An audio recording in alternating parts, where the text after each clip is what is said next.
Oh, it's all right. Were your parents born in the United States? No, my parents were born in Italy And they came here? in 1928.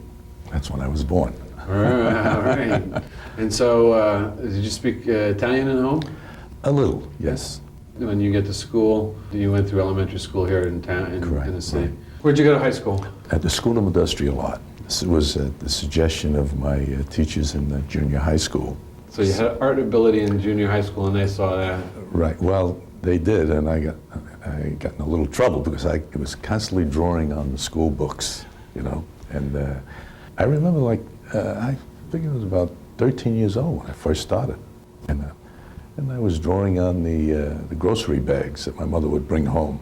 You know, I would tear them apart and draw on both sides of them, constantly drawing in my school books, anything I could draw on. And one of the teachers suggested that I go to the School of Industrial Art. And So, were there influences? Was there stuff that you saw in those days that really appealed to you that you wanted to emulate? Not then, not at the age 13, no.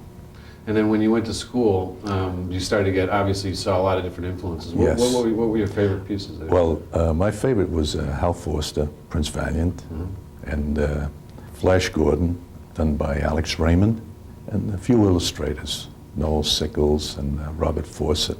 Also classic stuff. Oh, yeah, yeah. And so how did you find out about the comic book business? Or did you read comic books when you were a kid? Or Yes, I used to read Batman, and which I wound up penciling and inking for 4 years, Batman, and doing the comic book version for about 20, 30 years. And and then a lot of the Marvel characters. I was reading the Captain America, Submariner, Human Torch, you know. So you knew about the business. How did you find out about getting into it? I just called up for an appointment, and then maybe I wanted to show my artwork, you know, and then, of course, it was very discouraging at first, you know.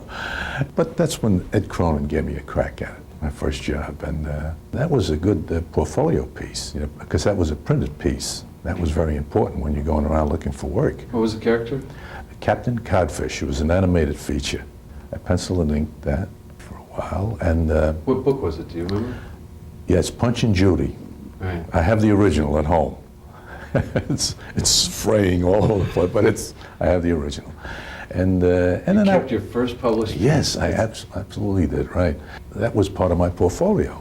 And then I would go around to the comic book publishing houses, and I would show them my work. And actually, my first job was Stan Lee at Timely Comics. It's Marvel Comics, but back in those days, it was Timely Comics. They were based in the Empire State Building. What year was that? Late 40s? Yeah, late 40s, right. Did you work on several different features at the time? Well, they threw me in the bullpen, is what they call it. It's a great experience for a young artist. You would do everything. You would letter, color, pencil, ink, touch up, whatever, you know. It's a great experience. And who was there at the time? Who were the artists that were working? Well, Sid Shores, Vince Alacia, Al Bellman, Frank Giacoya. Was John Romita working there on those days? I don't remember John working there at that time, no.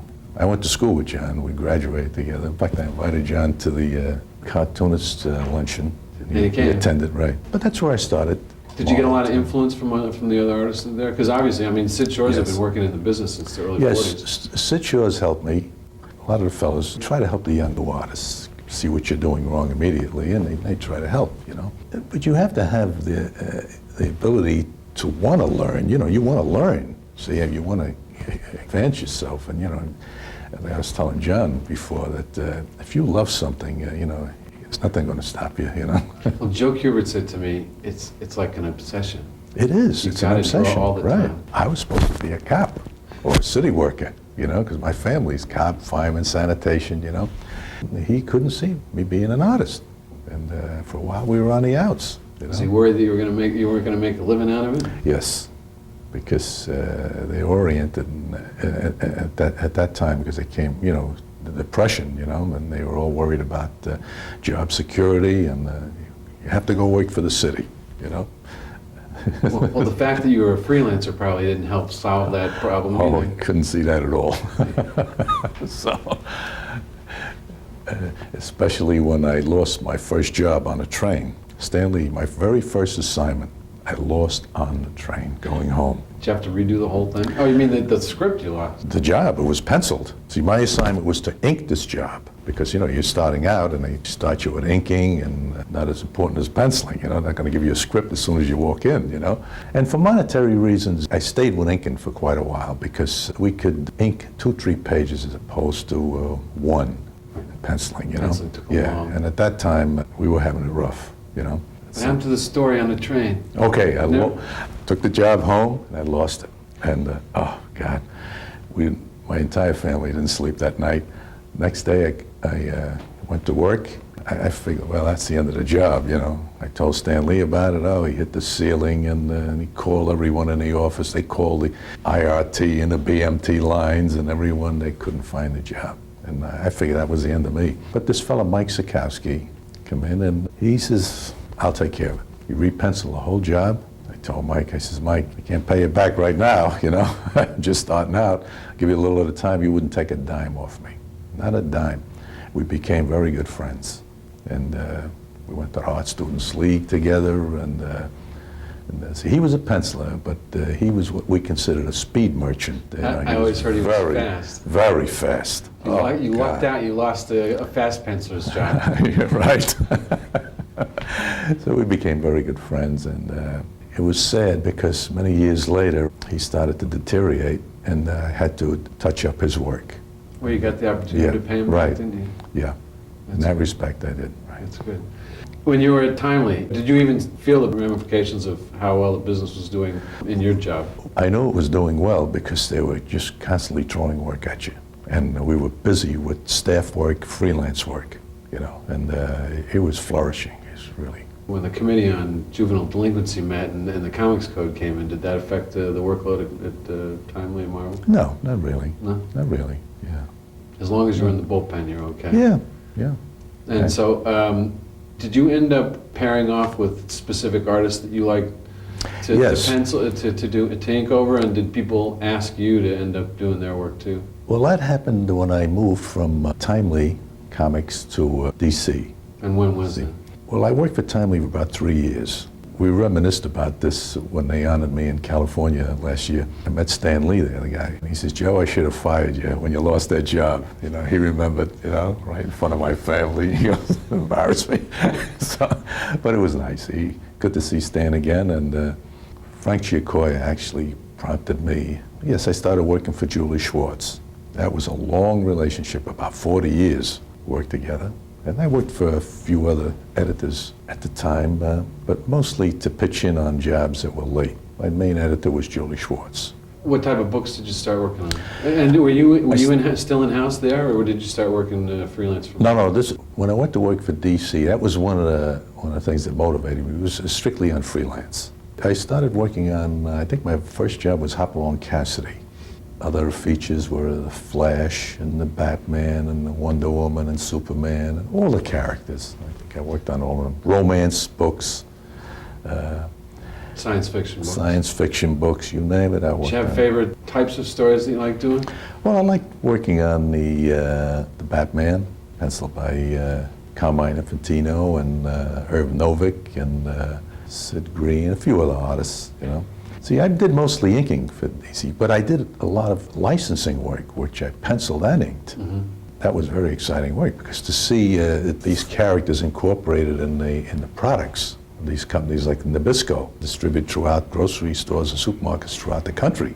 So your work had much better distribution. Yes, right. Sure. And you got paid better too, I bet. Oh yes, well, that was one of the reasons. It's always monetary. At that time, it was monetary, And of course, when I first started with Stan, I couldn't believe that anybody would pay me for doing something that I enjoy. But I don't feel that way now. But anyway, the licensing work was very exciting. I looked at the stuff. It says Better Pines. You did some standard stuff before you went over to DC, didn't you? Yes. And who are you working for? Some of the freelance companies, I guess you have them listed there. In the American Comics Group. ACG. Yeah. Archie, well, that's in the 60s and 70s. Standard in the early 50s, did romance. Gang World, Joe Yank, thrilling romances. Yeah. And Hillman, Captain Codfish. And Tower, Well, that must have been an interesting experience. Well, when you were doing science fiction stuff for DC in the 50s, for example, what did you use for reference work? Did you follow, NASA or any of the rest of the stuff that was going on, or did you look at kind of classic science fiction stuff? Some classic, and some was, you have to be innovative. A lot of things you make up, science fiction, and see, a lot of people don't realize or appreciate what a comic book artist does. It's a white piece of paper, and without any reference, we could put a figure down, crashing through windows, jumping off a roof, and like I've had many illustrators tell me that, Joe, I can't do what you people do. We need reference. You have a guy sitting down like you are, or like John standing there. They have to take shots, 10, 15, 20, 30 shots. So we're a comic book artist. Just take a pencil and just draw them in. What do you think was the best practice for you doing that? I mean, did you the challenge of doing different characters or working for different publishers and the demands that they made on you? Yes. Well, the comic book editors, their demands, yes, that was one of them, right? And then there's always a competition with other artists. You want to do a good job. It's like a movie star. He wants a good script, or he wants to do a good job. Did you have any favorite editors that you thought? I mean, obviously you worked with Julie Schwartz on. Yes. Well, Julie Schwartz was my favorite editor. Bob Kane was a tough editor to work for, but he was a good editor. Very demanding. Yeah, very demanding. He'd get the most out of you. Murray Boltinoff. I like working for him. Jack Schiff was another guy. See, I worked for these fellas when they had problems, like deadline problems, But you can tell an editor when you just start working for whether he's. The worst one I ever worked for was my Batman. See, they asked me to do the Batman strip, which I pencil inked for about 4 years. This fellow was a tough editor. Was it Denny O'Neil? No. Grew up with Julie Schwartz. Mort Weisinger? Mort Weisinger. Yeah. He's a tough editor. Really tough. In fact, I quit twice. I remember at my home when I was doing the Batman strip and started doing it. And I asked my brother Frankie to come over, help me paint my living room and dining room because I didn't have time. So while he was painting, I was on the phone with Mort Weisinger, and I quit twice in one day. And did he call you back to tell you got to come back? Oh yeah, he kept calling me back, and I remember my brother was saying, Joey, what is this? You quit? You go back? But he was very demanding, and he just wouldn't bend, And Julie was different. Julie was he was a pleasure to work with. Well, he also comes from a background, and he really loves the subject. And yes. Do you find that some editors, it's easier for them to understand an artist's point of view when you talk to them, and some people are just. Julie was like that. And some are just, orientated towards a writer, and they just don't understand when you start talking to them. Or both. Some are like that, but I think Julie wasn't that way, because Julie would understand. See, because I had a friend of mine, Frank Giacoya, later became my best man at my wedding. He was constantly late on deadlines, but a terrific talent, great inker. I was influenced by Frank Giacoya and amongst other artists, but Julie understood Frank. And this other editor up in Timely Comics, he understood Frank, the problems he was having, and he would work with him. They were patient, Of course, at times, the patience ended, and they would just terminate their relationship. It must be interesting being an inker, because I've seen pencils from a lot of different artists. Right. You see Carmine Infantino's pencils, and in the old days, anyways, they were very, very loose, but they had a lot of fluidity to them, like the Flash or the. Well, Carmine is a very interesting person. See, he concentrated. This is my opinion. He concentrated mostly on layouts. He's a terrific layout man. He could tell a story in just a simple way, and it'd make it very interesting. But his artwork left a lot to be desired. See, like his anatomy and his drawing. And, I think, you know, if he'd had to embellish it a little bit and bring it around a little, you know, and at times it would get you into trouble, and at times it would be appreciated. See, like I remember Julie Schwartz telling me many times, he would tell me, he'd say, Joe, he says, I don't like this head that Carmine did, or something looks wrong with the arm. I says, yeah, I know what's wrong with it. It's not drawn right. I says, you know, what can I tell you? He says, you know, but he's penciling the story, Julie. Why should I have to redraw it, you know? I'll embellish it a bit, but to redraw the entire face or the head, you know, it's not right. He says, well, he's sensitive. I don't want to go to him. I says, he's sensitive and I'm not, right? so this is what happened, you know? But some pencilers appreciate what you did, and some didn't, you know? It all depends on how they felt. When you were doing Batman, did you ever work on Bob Kane's pencils? Was he still penciling in those? No, I don't think Bob penciled anything. One interesting story, Bob Kane, he used to come to me and ask me to do all the Batman characters on a pad, large pads. And at that time, he was appearing on a TV show. He'd get up there every Saturday morning and he'd take the pad, which I did the drawings on. I used to do them in a very light blue pencil. And he just sketched the characters right over my lines. Right? And of course he got the credit. And my kids, oh God, they would be really mad. They said, Dad, but that's not fair. I says, well, that's his character, it's not mine. You know, I'm just one of the Batman artists, you know. And blue pencil, couldn't see it on the screen, that's great. Yeah. Are there any other favorite guys that you work with, that were Yes. pencilers that you thought was... I like working for Dan Barry. I learned a lot from Dan Barry. He's tough to work for, but later on, Cy Barry, his brother, I worked with Cy for 17 years on the Phantom strip. You inked all the dailies and Sundays? No, I worked with Cy as an assistant. I penciled, inked, colored, or whatever had to be done. We lived about 10, 15 minutes away, and I go over, drive to his house about 3-4 times a week and work with him. See? When I was a kid in the 60s, that was one of the only adventure strips that was still left in the newspaper Yeah, in those days. yeah. I used to think it was a great little strip. Yeah, well, Nice and clean. it's a good strip. Yeah. See, but I learned a lot from Dan Barry, terrific designer. Yeah, he did some really great science fiction stuff. Yeah. Well, I'm doing Merry Work at the present time, and when I run into problems, I'll pull my old Flash Gordon strips that I worked with Dan, and you know, see if I can solve the problem. This problem solved, you know. I still have problems at my age, too. You haven't drawn everything yet, huh? Oh, right. Are there parts of the business, any types of subjects that you haven't drawn that you'd like to do? Yeah, I'd like to get back to painting. See, I do a little teaching. Where? CW Post. I was an adjunct teacher there for a while. And so you want to paint, you do oils, or you do acrylics, or you do Well, watercolor? I do posters in watercolor and then some in oils.